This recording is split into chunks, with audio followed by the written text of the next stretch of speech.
Друзья, всем доброго времени. Сегодня у нас 21 января 2022 года. Ну, как всегда, у нас в Анапе потеплело. Подул сильный ветер. Вчера было, кстати, намного прохладнее, около нуля. Снежок еще лежал. А сегодня у нас тут преодоление водных преград.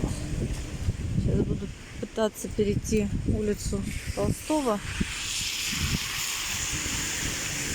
Ну, я, конечно, в сапогах сегодня и все, но, к сожалению,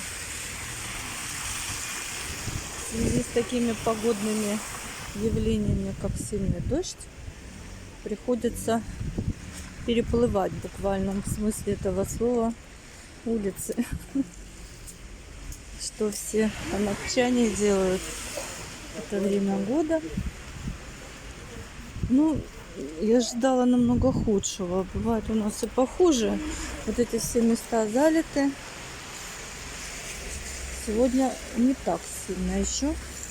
Обещают к ночи похолодание. Северный ветер до 20 метров в секунду и минус 2 градуса. Ну, то есть вот это все, что вылилось, еще и замерзнет. Так что вот так у нас весело. Замечательно. Мы не унываем. У нас же, сами знаете, сегодня дождь, вчера снег, завтра солнце. Это, ребята, юг, Анапа.